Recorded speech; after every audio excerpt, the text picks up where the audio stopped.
মহাশিবরাত্রির দিন পারলে এই গাছটিকে একবার ছুঁয়ে নিন আর জানান নিজের মনস্কামনা। দেবাদিদেব মহাদেবের আশীর্বাদ তো পাবেনই, তার সাথে সাথে আপনার জীবনের সমস্ত বাধা বিপত্তি আপদ বিপদ সমস্ত কিছু দূর হবে, আপনার সকল মনস্কামনা পূর্ণ হবে এবং অর্থ উপার্জনের নতুন নতুন রাস্তাও খুঁজে পাবেন।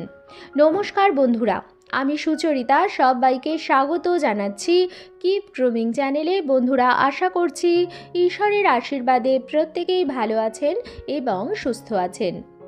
আজকের ভিডিওতে একটি খুবই গুরুত্বপূর্ণ এবং প্রাসঙ্গিক বিষয় নিয়ে আলোচনা করব। আর হাতে গোনা কয়েকদিন বাকি, সামনেই আসতে চলেছে মহাশিবরাত্রি। দেবাদিদেব মহাদেবের উপাসনা করার সর্বোত্তম দিন এবং শিব প্রতিষ্ঠা করারও সবথেকে ভালো দিন হচ্ছে মহাশিবরাত্রি। দেবাদিদেব মহাদেবের ভক্তরা সারা বছর অপেক্ষা করে থাকেন এই বিশেষ দিনটির জন্য। এই দিন ভক্তি ও নিষ্ঠা সহকারে উপবাস রেখে প্রহরে প্রহরে শিবলিঙ্গ অভিষেক করে রাত্রি জাগরণ করলে দেবাদিদেব মহাদেব অধিক প্রসন্ন হন এবং তার ভক্তদের মনস্কামনা অবশ্যই পূর্ণ করেন। শিবরাত্রির ব্রত একটি অত্যন্ত ফলপ্রদায়ী ব্রত। এই ব্রত করলে মনস্কামনা অবশ্যই পূর্ণ হয়।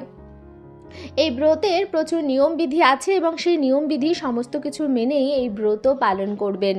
মহাশিবরাত্রির দিন শিবলিঙ্গ অবশ্যই দুধ দই ঘি মধু শর্করা মিশিয়ে পঞ্চামৃত বানিয়ে অভিষেক করবেন এবং তার সাথে সাথে যদি আপনারা এই গাছটি কোথাও দেখতে পান, বিশেষ করে আপনি যে শিব মন্দিরে পুজো দিতে যাচ্ছেন তার পরিধির আশপাশে যদি দেখতে পান, শিব মন্দির সংলগ্ন এলাকায় যদি এই গাছটি আপনি পেয়ে যান, তাহলে নিজেকে অত্যন্ত ভাগ্যশালী মনে করবেন এবং এই গাছটিকে ছুঁয়ে গাছটির সামনে প্রদীপ জ্বালিয়ে আপনি আপনার মনস্কামনা জানাবেন। আপনার সকল মনস্কামনা পূর্ণ হবে এবং জীবন থেকে আপদ বিপদ দূর হবে।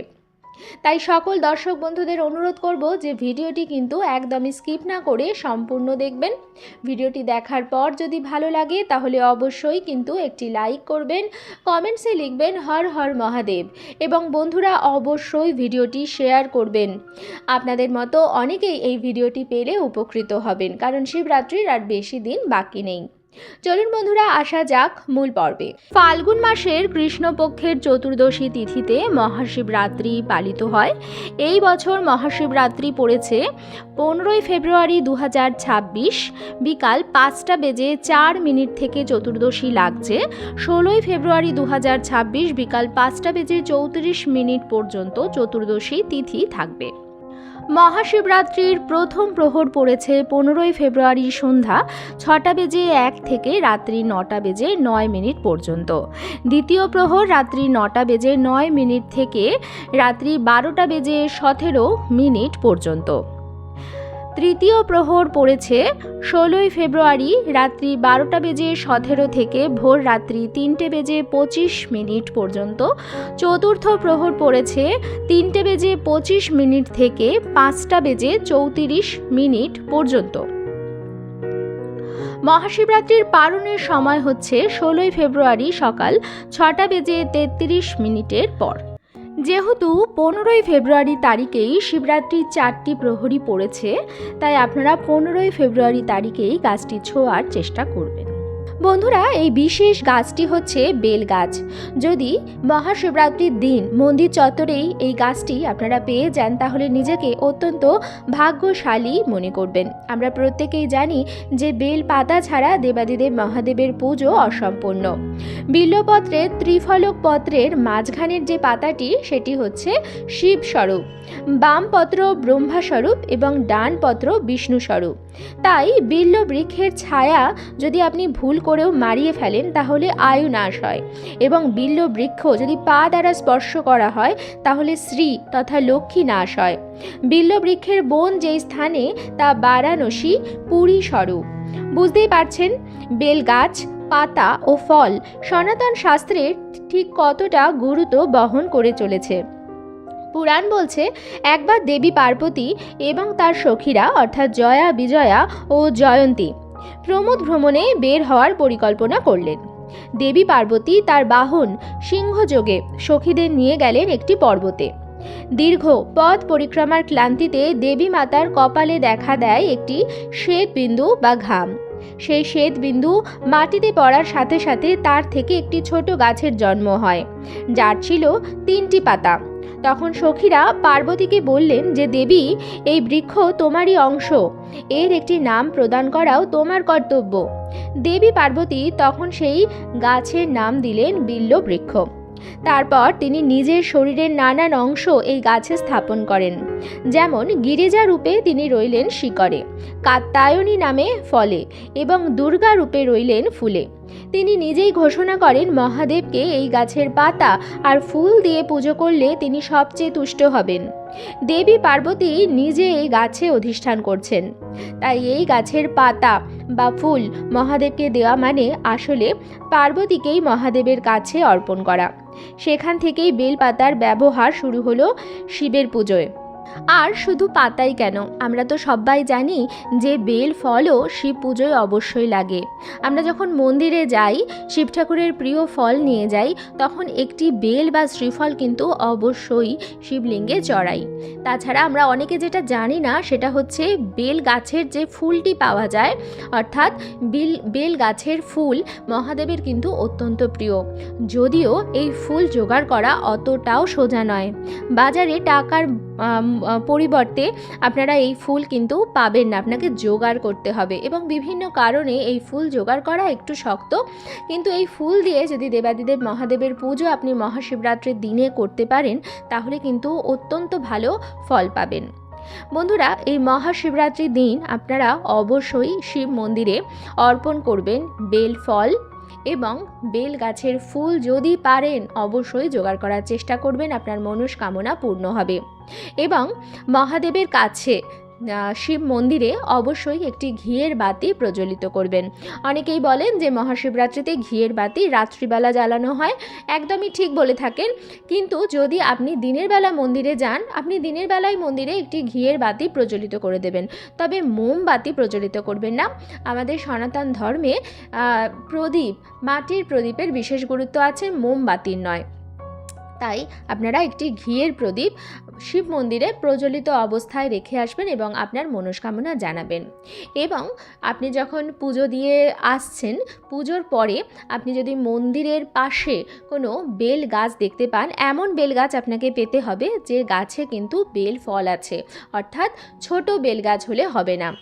ফলধারী কোনো গাছ, যে গাছে বেল হয়ে রয়েছে, এরকম কোনো গাছ যদি আপনি দেখতে পান, তাহলে সেই গাছটিকে প্রণাম করবেন এবং সেই গাছটির তলায়ও আপনি একটি মাটির প্রদীপ ঘি দিয়ে প্রজ্বলিত করে দেবেন। সেই গাছটিকে ছুঁয়ে আপনি আপনার মনস্কামনা জানাবেন। তবে তার আগে অবশ্যই গাছটির গোড়ায় একটু জল অর্পণ করবেন এবং তারপর আপনি গাছটির সামনে প্রদীপ ধূপকাঠি ধরিয়ে দেবেন এবং আপনি সেই গাছটিকে চুড়ি দিতে পারেন, লাল রঙের চুড়ি বা কুমকুম দিতে পারেন। কারণ আমি আগেই বলেছি যে বেল গাছে মা পার্বতীর বাস আছে, তাই আপনি সেখানে লাল চুড়ি এবং কুমকুম তিলক করতে পারেন গাছটিতে এবং তারপরে আপনি আপনার মনস্কামনা জানাবেন গাছটি ছুঁয়ে। বন্ধুরা, বেল গাছ কিন্তু বাড়িতে লাগানো অত্যন্ত ভালো। অনেকেই হয়তো জানেন না যে বেল গাছ কিন্তু বাড়িতে লাগা অত্যন্ত ভালো ও ফলপ্রদায়ী। বাড়ির উত্তর পূর্ব দিকে বেল গাছ থাকলে সম্পদ প্রাপ্তি হয় এবং অশুভ অর্থাৎ নেগেটিভ এনার্জিও বাড়ির থেকে দূর হয়। বাড়ির পূর্ব দিকে বেল গাছ থাকলে বিভিন্ন সম্পদ ও শান্তি লাভের নির্দেশ করে। আবার বাড়ির পশ্চিম দিকে যদি বেল গাছ থাকে তাহলে সুসন্তান লাভের পথ প্রশস্ত হয়। বাড়ির দক্ষিণ দিকে বেল গাছ থাকলে দুর্ঘটনা থেকে মুক্তি পাওয়া যায়। অর্থাৎ এটি এমন একটি গাছ বন্ধুরা, যেটি আপনারা বাড়ির যে কোনো দিকে লাগাতে পারেন, কিন্তু আপনারা যেদিকেই লাগান সেদিক থেকেই আপনারা কিন্তু সুফল পাবেন।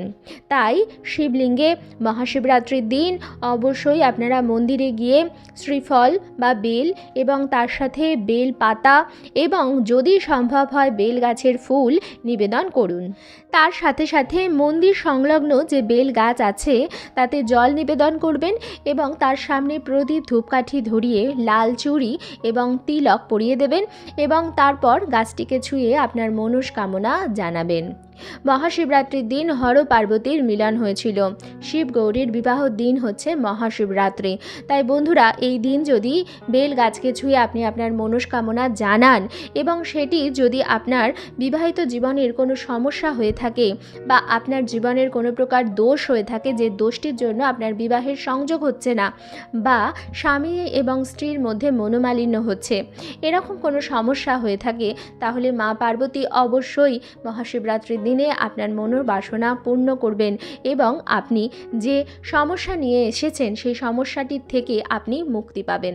তার সাথে সাথে যদি আপনি চান আপনার সুসন্তান হোক, পরিবারের মঙ্গল হোক, মা পার্বতীর কৃপায় আপনি সেটিও পাবেন। মহাশিবরাত্রির দিন কিন্তু মহাদেবের সাথে সাথে মা পার্বতীর পুজো করতে ভুলবেন না। মন্দির প্রাঙ্গণে আপনারা অবশ্যই দেখবেন মন্দির চত্বরেই শিবলিঙ্গের আশেপাশে মা পার্বতীরও একটি মূর্তি থাকে। অনেক জায়গায় এরকম হয় যে মহাশিবরাত্রির দিন শিব পার্বতীর বিবাহ দেওয়া হয়, মন্দির খুব সুন্দর করে সাজানো হয়।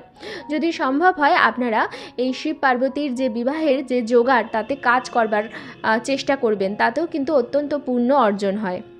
তার সাথে বন্ধুরা, আপনারা এই শিবরাত্রির দিন আপনারা বাড়িতে একটি বেল গাছ লাগাতেও পারেন, তাহলেও কিন্তু অত্যন্ত ভালো ফল পাবেন। আমি আগেই বলেছি যে বেল গাছ বাড়িতে থাকলে অত্যন্ত ভালো ফল দেয় এবং আপনারা আপনাদের সুবিধা মতো যে কটি দিক আমি বলে দিলাম তার মধ্যে যে কোনো একটি দিকে গাছ লাগাতে পারেন। তবে বেল গাছ বাড়িতে রাখার চেষ্টা করবেন এবং সঠিক যত্নে সেটিকে রাখবেন, যাতে সেই বেল গাছটি অত্যন্ত ভালোভাবে বাড়তে পারে।